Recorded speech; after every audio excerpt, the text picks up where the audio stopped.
तो theorem number 9.7 है आज। Theorem 9.7, the angle subtended bye an arc at the centre is double the angle subtended by it at any point on the remaining part of the circle. मतलब जैसे ये एक circle है,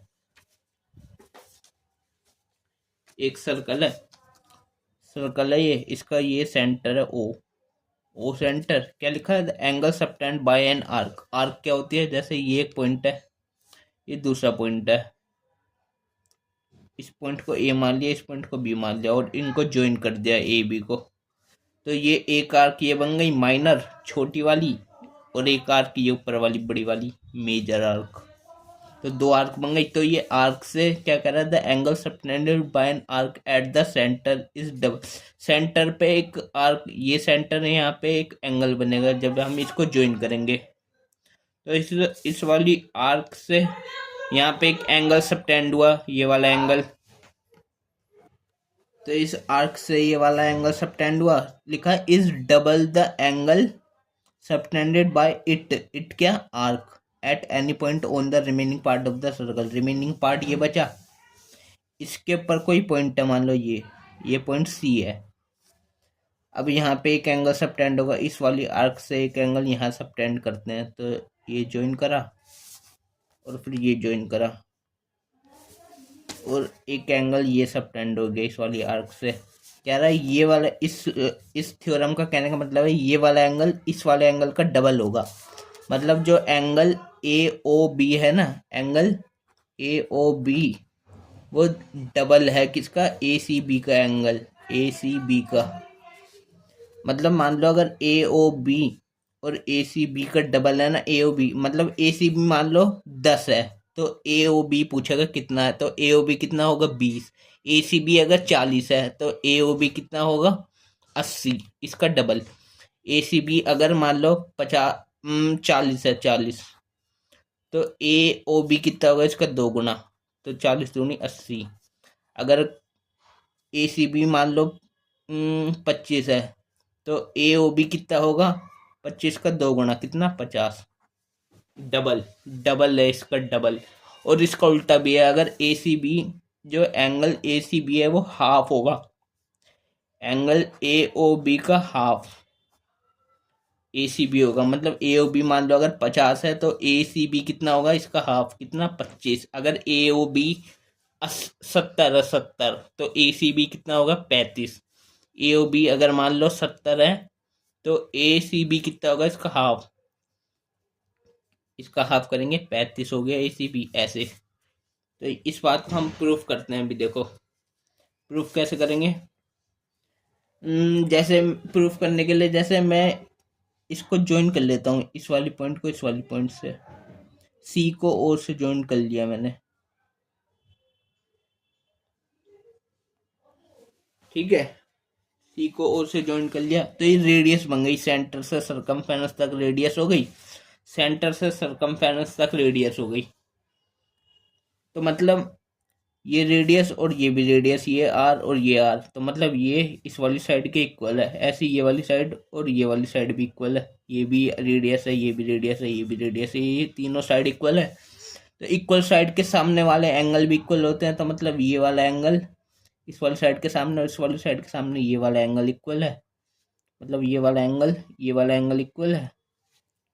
ऐसी इधर से भी है, ये वाला एंगल इस वाले एंगल के इक्वल है। सेम साइड के सामने वाली एंगल्स भी इक्वल होते हैं।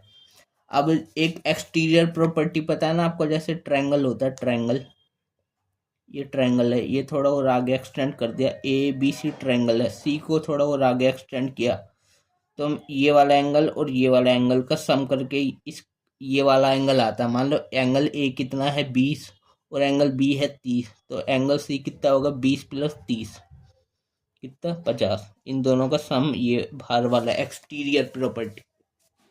तो इसको मैं अगर थोड़ा और आगे बढ़ाऊं ऐसे, तो ये वाला एंगल प्लस ये वाला एंगल इक्वल टू ये वाला एंगल होगा, angle B plus angle C, ये वाला एंगल होगा। इस पॉइंट को ओ बोला था, ये पॉइंट ओ है, तो ओ वाला एंगल कितना बनेगा? Angle B plus angle C. इसी तरह इधर से भी ये बनेगा। तो देखो लिखते हैं, अगर हम जो एंगल कौन सा बताया मैंने? ये आगे बढ़ा ई लाइन, इस पॉइंट को पी मान लो, पी। तो जो पी ओ बी है, तो देखो सॉल्यूशन, ये प्रूफ देखो, सॉल्यूशन नहीं प्रूफ, इसका थ्योरम का प्रूफ।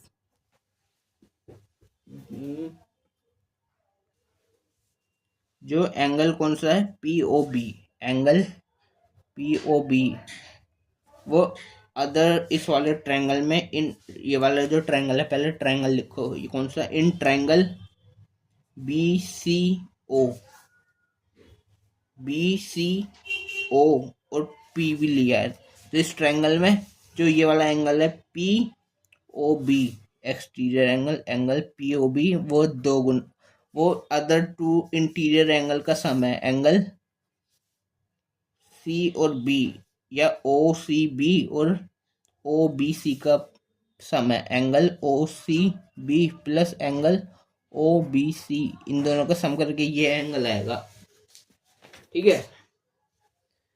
अब देखो, जिसमें कि ये वाली साइड और ये वाली साइड इक्वल है, ओ सी ओ बी के इक्वल है, ओ सी इक्वल है ओ बी के। कैसे इक्वल है? रेडियस है दोनों सर्कल की, रेडियस ऑफ ए सर्कल,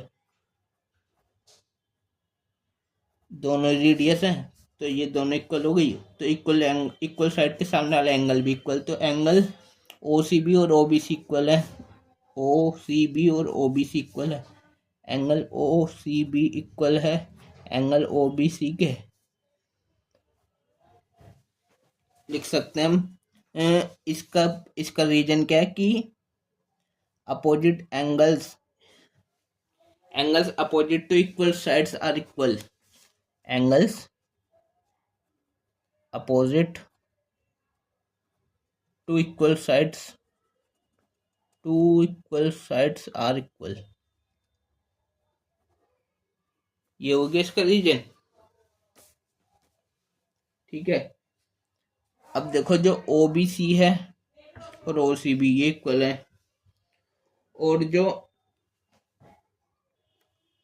तो ओ सी बी और ओ बी सी इक्वल है, तो इन दोनों को या तो मैं ओ सी बी और ओ सी बी लिख लूँ, ओ बी सी को मैं ओ सी बी भी लिख सकता हूँ। तो एंगल पी ओ बी दो गुना हो गया ओ सी बी के, angle P O B two times हो गया एंगल ओ सी बी के। जब ये ओ सी बी और ये भी ओ सी बी लिख सकते हैं हम, ओ बी सी क्योंकि ओ सी बी के इक्वल है, तो इसको भी ओ सी बी लिख दो, ओ सी बी और O C B, two O C B, तो टू ओ सी बी का डबल हो गया ना P O B, P O B O C B का डबल हो गया, यही प्रूफ करना था मैं। तो एक तो ये बात हो गई, इसको मान लो फर्स्ट। इसी तरह अगर ये वाला इस वाले इस तरफ सिमिलरली,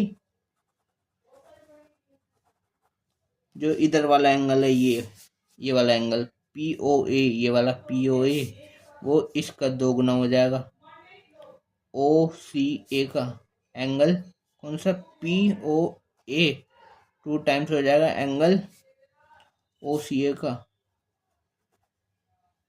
इसको मैं सेकंड इक्वेशन मान लेता हूँ। तो अब देखो, जो फर्स्ट और सेकंड को मैं ऐड करूं अगर, तो ऐड करूं मैं अगर इक्वेशन नंबर 1 और 2 को, तो पी ओ बी और P O A, P O B और P O A O B है, तो angle P O B plus angle P O A इस साइड, और राइट हैंड साइड में ये दो गुना two angle O C B plus two angle O C ए।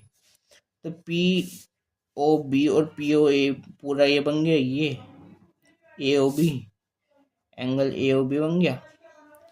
यहाँ से दो कॉमन ले लिया, तो बचा angle O C B plus O C A, angle O C A. तो ओ सी बी और ओ सी ए मिलके पूरा एंगल बनेगा ये वाला, वो भी दो गुना, तो angle A O B two times है एंगल ए सी बी के, और यही चीज हमें प्रूफ करनी थी, A O B two times angle A C B के। ये चीज हमने प्रूफ कर दी, यही थ्योरम बोल रही थी। और 9.7